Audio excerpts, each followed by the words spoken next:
तो दोस्तों आप सब कैसे हैं? आशा करती हूँ आप लोग ठीक होंगे। आज सुनाएंगे आप सभी को, तीनों बहनें सुनाएंगी आप सभी को विवाह गीत। तो ये बेटा विवाह गीत है, तो सुनिएगा और बताइएगा कैसा लगा। बहुत ही बढ़िया है, तो आखिरी तक सुनिएगा फुल वॉच करके, तभी आनंद आएगा इसका।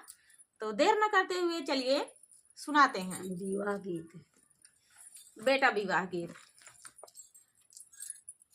पतरे राम पतरे करी हैया ठाड़े बानी जिया दुकान।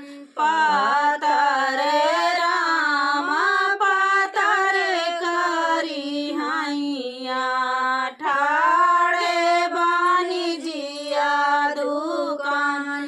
किया तोरी बानी बेचू खाए रासू पड़िया की लांगिया के फूल।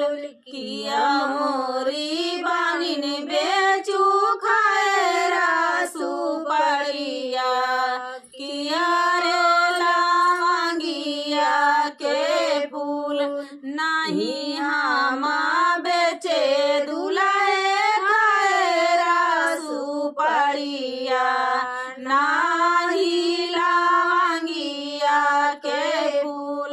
नाही हम बेचे दुलाए खाए रासू पड़िया नाही लांगिया के फूल। हम ताऊ बेचे दुल्हे मांगी कैसे धुरावा।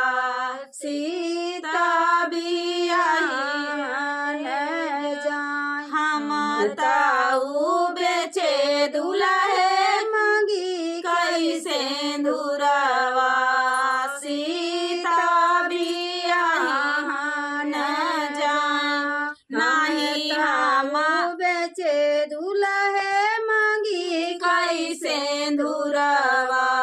सीता बियाही जाओ नाही हम ले बाई बानी खाए रासू पड़िया नाही लांगिया के फूल। नाही हम ले बाई बानी खाए रासू पड़िया नाही लांगिया के फूल। हम ताऊले बाई बानी मारे कैसे धुरावा। सीता बियाहन जाब हम ताऊले बाई बानी मांगी कैसे धुरावा। सीता बियाहन जाब कहाँ पौबै मोरे बानिन कलसा पारैया। कहाँ पौबै अमावा के टेर। कहाँ पौबै मोरे बानिन कलसा पारैया। कहाँ पौबै अमावा के टेर। कहाँ पौबै मोरे बानिन तोहई जैसे रानिया। सीता बियाही लाई जब कहाँ पौबै मोरे बानिन तोहई जैसे रानिया। सीता बियाही लाई जब कोरा घरे बउबा दुलाए कलसा पारैया। माली घरे अमावा के टेर। कोरा घरे बउबा दुलाए कलसा पारैया। माली घरे अमावा के टेर।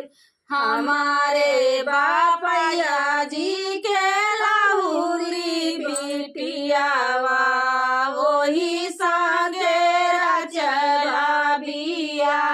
हमारे बापैया जी के लाहुरी बिटियावा वही संगे बिया सीता बियाही घर के जब लौटे माया उतारा पातो सीता बियाही घर जब लौटे माया छौपातो सीता बियाही घर जब लौटे माया जब छौपातो कहाँ पाया मोरे पूत कलश पारैया